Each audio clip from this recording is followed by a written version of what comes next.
తాకట్టులో ఉన్న బంగారాన్ని విడిపించి ఆ రోజు ఆన్లైన్ రేటుకే మేము కొంటాం. Sharma gold company.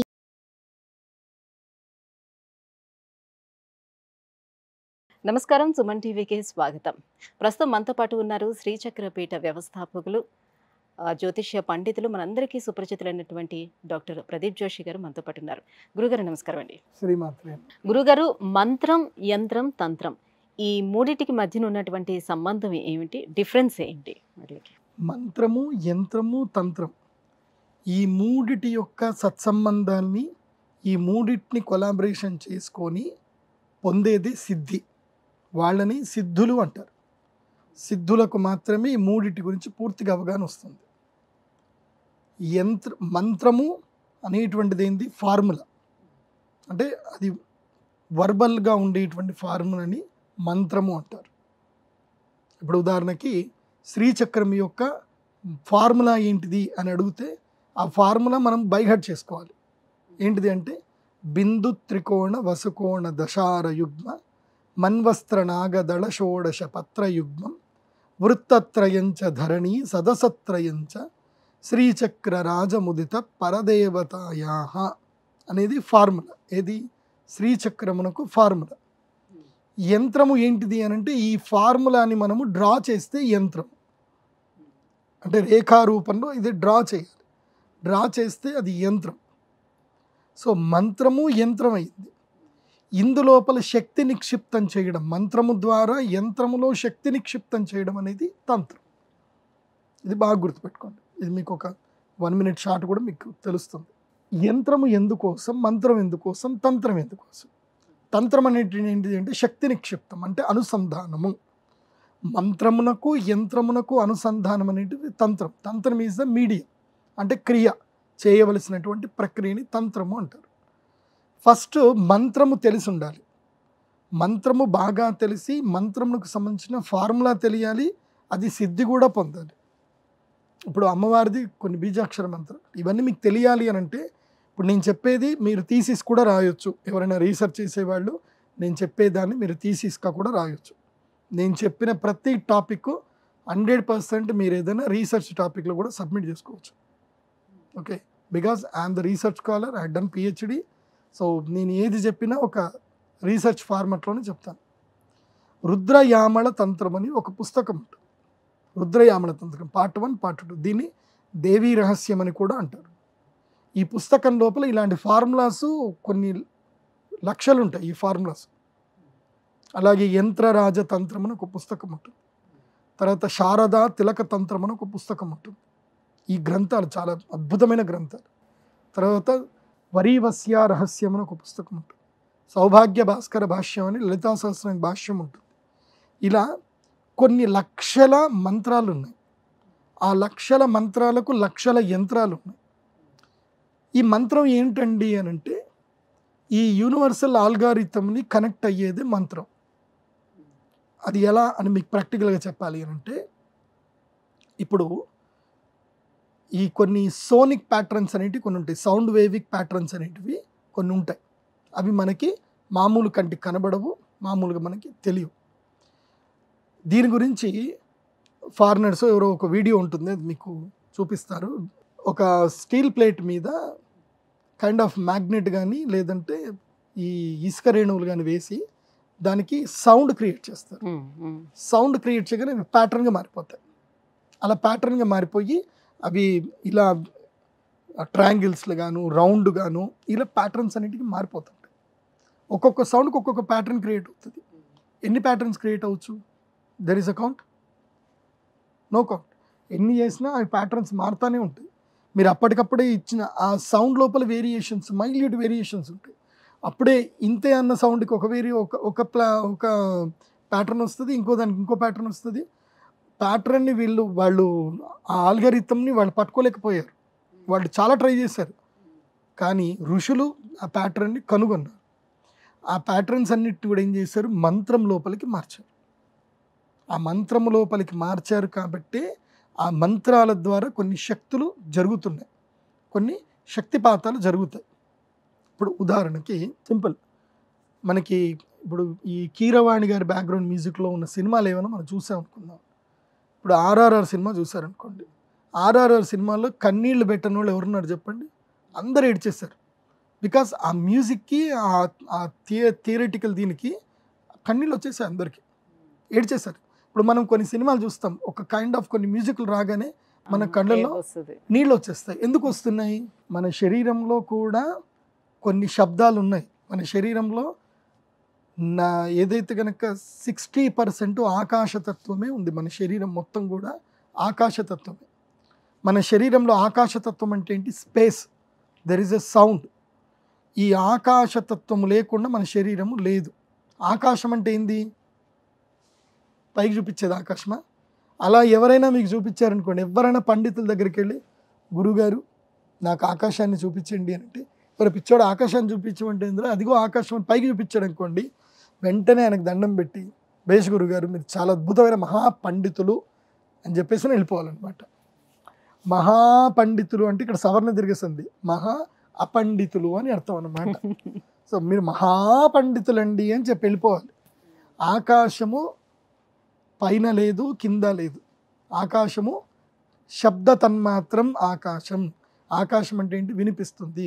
ఆకాశం అంటే స్పేస్. దేనికైనా మధ్యలో స్పేస్ ఉంటుంది, అందుకే అది తేలికగా ఉంటుంది. ఇప్పుడు మనం ఎందుకు మన శరీరాన్ని మోయగలుగుతున్నామంటే మన శరీరంలో ప్రతి చోట ఆకాశం ఉంది కాబట్టి. మన శరీరంలో ఇప్పుడు ఈ ఎముకలు ఉంటాయి, ఎంత గట్టిగా ఉంటాయి? ఆ గట్టిగా ఉండడానికి కారణం ఏంటంటే అందులో ఉన్న స్పేసే. మళ్ళీ ఈజీగా మనం లేపగలుగుతున్నాం, తేలికగా ఉన్నాయి, దృఢంగా ఉన్నాయి, తేలికగా ఉన్నాయి. That is called space. So ఈ ఆకాశతత్వాన్ని మనం అర్థం చేసుకోవడమే మంత్రం. మంత్రం అంటే శబ్ద తన్మాత్రం మంత్రం. తర్వాత యంత్రం. పృథ్వీ తన్మాత్రం యంత్రం. పృథ్వీ తన్మాత్రం అంటే యంత్రం అంటే అది ఏదో ఒక రూపం లోపలికి రావాలి. రూపం ఉన్నదేంటి? పంచభూతాల్లో రూపం ఉన్నదేంటి?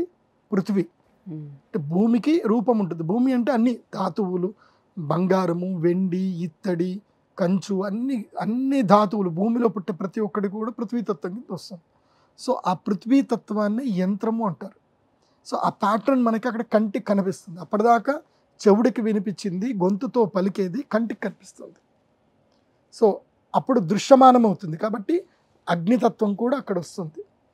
ఆ తర్వాత మనము జలముతో, నీటితో చేసే పూజ, అగ్నికార్యము చేసేటువంటిది, ఈ విధంగా పంచభూతాలు కలిపి చేసేటువంటిదే యంత్రము, మంత్రము, తంత్రము.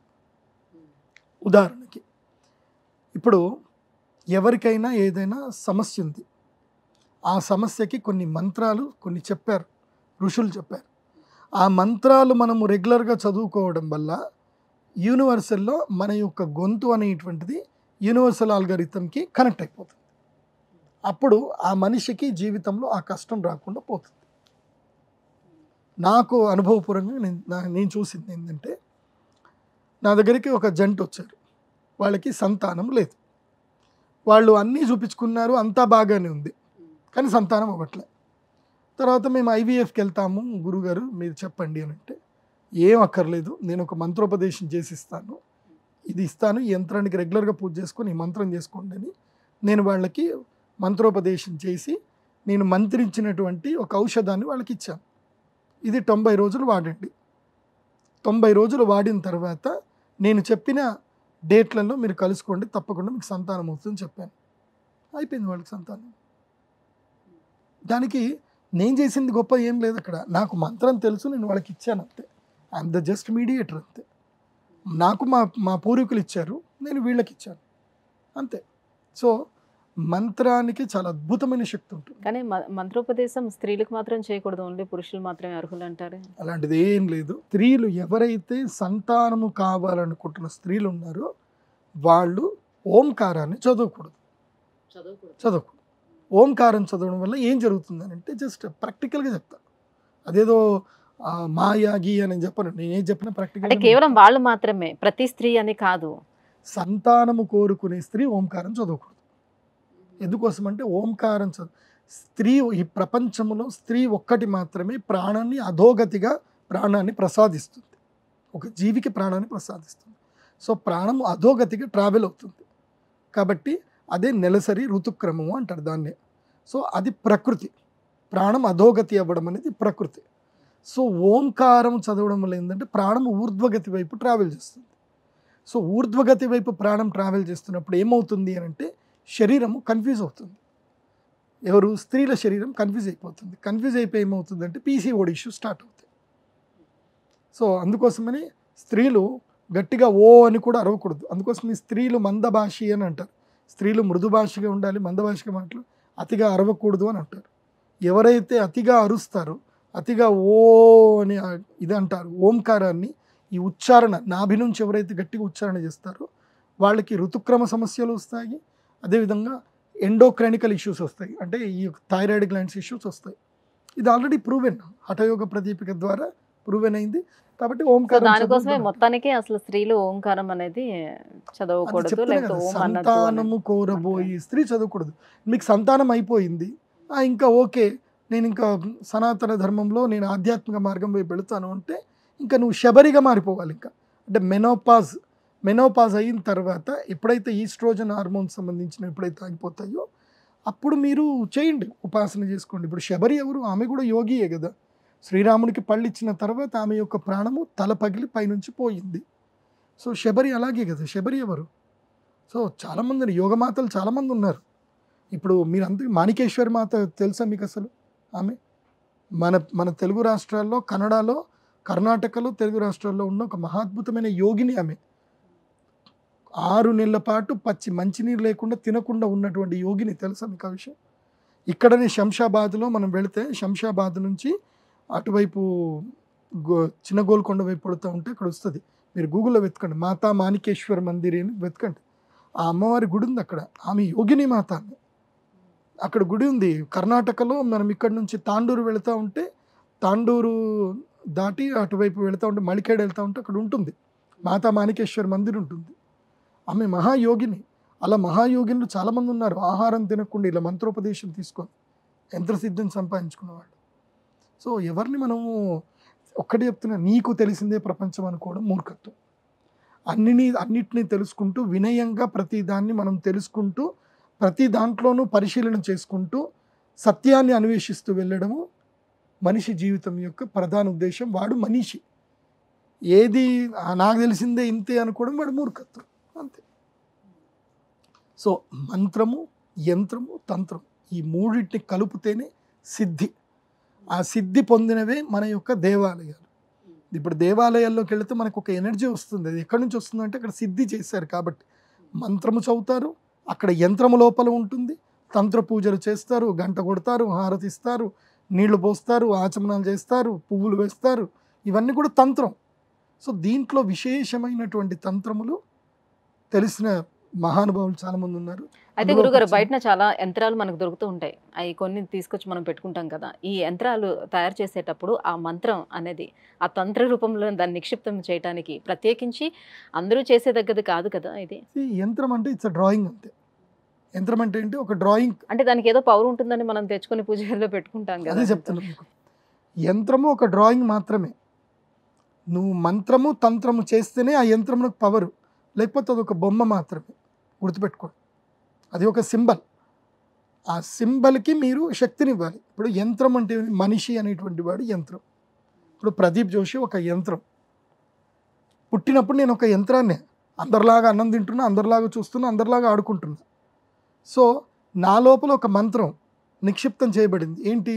జ్యోతిష్యం అనే ఒక మంత్రం నాకు చెప్పబడింది. ఆ జ్యోతిష్యం అనే మంత్రం నాకు ఎలా చెప్పారు అని అంటే లెక్కల ద్వారా, తంత్రం అనే లెక్కల ద్వారా నాకు నేర్పించాడు. సో ప్రదీప్ జోషి కూడా ఒక జ్యోతిష్యం అనే ఒక యంత్రం. పుట్టిన ప్రతి ఒక్కడు యంత్రం ఎట్లా అవుతాడు? ప్రదీప్ జోషి జ్యోతిష్ శాస్త్ర పండితుడు అని ఎందుకన్నారు? నేను పుట్టినప్పుడే జ్యోతిష పండితుడు అనలే కదా. సో అదే అనటమికల్ స్ట్రక్చర్. యంత్రం అనేది ఏంటంటే అనటమికల్ స్ట్రక్చర్. అందుకోసమే పృథ్వీతత్వము అని అంట. మంత్రము అనేది ఏంటంటే ఫిజియోలాజికల్ స్ట్రక్చర్. సో దాని లోపల ఏం నిక్షిప్తం చేయాలి, ఫంక్షన్ ఎలా చేయాలనేది మంత్రం. తంత్రము అనేటువంటిది ఏంటంటే సైకలాజికల్ ఫంక్షన్. సో ఏ శక్తి అక్కడ నిక్షిప్తం చేస్తున్నాం అనేది తంత్రం. So physiological body, psychological body and anatomical body, ఈ మూడు ఎలాగైతే మనిషి శరీరంలో ఉంటాయో అలాగే ఒక యంత్రానికి కూడా అలాగే ఉంటుంది. ఇప్పుడు ఉదాహరణకి మా శ్రీ యంత్రంలో నా దగ్గర యంత్రాలు ఉంటాయి. నాకు సొంతగా యంత్రాలు తయారు చేసే ఫ్యాక్టరీ ఉంది. ఒక యంత్రం ఎంతకు తయారవుతుంది? హార్డ్లీ 1500 రూపాయలకు తయారవుతుంది మాకు. కానీ నేను దాన్ని 25,000 రూపాయలకి ఇస్తాను. నేను ఎందుకు ఇస్తాను 25,000కి? తీసుకుంటున్నారు, వస్తున్నారు, అందరు తీసుకుంటున్నారు. మంత్రశక్తిని కూడా నిక్షిప్తం చేయాలి. అది దానికి యజ్ఞము చేయాలి, మంత్రశక్తి నిక్షిప్తం చేయాలి, దానికి కూడా ముహూర్తం కావాలి. నేను ఎప్పుడు పడితే అప్పుడు చేస్తా అంటే కుదరదు. అందుకే నేను కేవలం కొన్ని ముహూర్తాలు మాత్రమే అందరికి యంత్రాలు ఇస్తాను. నా దగ్గరికి చాలామంది వస్తారు, యంత్రం ఇవ్వండి గురుగారు అంటారు. అక్షయ తృతీయ రోజు రా అని చెప్తా. అక్షయ తృతీయ దాటింది, ధనత్రయోదశి రా అని చెప్తా. ఈ 2 రోజులు యంత్రాలు ఇస్తాను. మళ్ళీ ఏ ఒక్కరోజు యంత్రాలు ఇవ్వను. మళ్ళీ కావాలి నాకు యంత్రం కావాలంటే మధ్యలో ఒక ముహూర్తం పెట్టించి ఇస్తాను. ముహూర్తం పెట్టించి ఆ పూజ చేసినాకనే ఇస్తాను, లేకపోతే ఇవ్వను. అలా ఇస్తే మనం జస్ట్ ఒక మోన్యుమెంట్ ఇచ్చినట్టు లెక్క. పూజ చేసి దాంట్లో మంత్ర నిక్షిప్తం చేసి ఇవ్వాలి. సింపుల్ చెప్పాలంటే సిద్ధి పొందినటువంటి వాడికి యంత్రములో మంత్రము నిక్షిప్తం చేయడం, శక్తి నిక్షిప్తం చేయడము క్షణకాలం పని. సిద్ధి పొందినవాడికి. సిద్ధి పొందలేదనుకోండి అదంతే. ఇప్పుడు ఉదాహరణకి మీకు ఏదైనా మీకు మ్యాథమెటిక్స్ మీరు బాగా నేర్చుకున్నారనుకుందాం, ఓ ఫార్ములా చెప్పమంటే క్షణంలో చెప్పేస్తారు. అదే ఫస్ట్ వచ్చిన వాడికి మ్యాథమెటిక్స్ ఫార్ములా చెప్పమంటే ఒక్క నిమిషం మాకు పుస్తకం తీసుకొస్తా అంటాడు. అవునా కాదు? అలాగే సిద్ధి పొందిన వ్యక్తులకు అవన్నీ వస్తాయి. అమ్మవారి దయ వల్ల మా నాన్నగారు, మా గురువులు, ఆ రుద్రశూలం నా దగ్గర ఉంది కాబట్టి ఆ అనుగ్రహం వల్ల నా దగ్గర యంత్రం యొక్క శక్తి మా దగ్గర ఉంటుంది. ఆ యంత్రాలు ఇవ్వాలన్నా శక్తి ఉండాలి. యంత్రాలు అందరు ఇవ్వడానికి కుదరదు, అందరి దగ్గర కూడా తీసుకోకూడదు. ఆ మంత్రము తంత్ర విజ్ఞానం ఉండాలి. ఇప్పటిదాకా నేను చెప్పిన ఇదంతా కూడా మీరు ఒక తీసి సబ్మిట్ చేసుకొని మీరు ఎక్కడ మంచిగా రాసుకోండి, ప్రజెంటేషన్స్ ఇచ్చుకోండి, అంత బాగుంటుంది. సో యంత్రం మీకు ఎవరికైనా కావాలి అని అంటే అక్షయ తృతీయ రోజు మా శ్రీచక్రపీఠంకి రండి, లేదా ధనత్రయోదశి రోజు రండి మా శ్రీచక్రపీఠం. ఈ 2 రోజులే ఇది సామూహికంగా నేను ఇచ్చేది. గురుగారు, ఇటీవల కాలంలో ఆధ్యాత్మికంగా ఏ విషయాన్ని చెప్పినా కూడా వేలం వెర్రిగా చూసేవాళ్ళే ఉన్నారు ఎక్కువ మంది. అందరూ దానికి శాస్త్రీయత ఎంతవరకు ఉందని అడుగుతూ వస్తున్నారు. సో అలా మీరు విత్ సైంటిఫిక్ రీజన్ తోటి ఈ విషయాలన్నీ కూడా తెలియజేసినందుకు ధన్యవాదాలు. శ్రీమాత.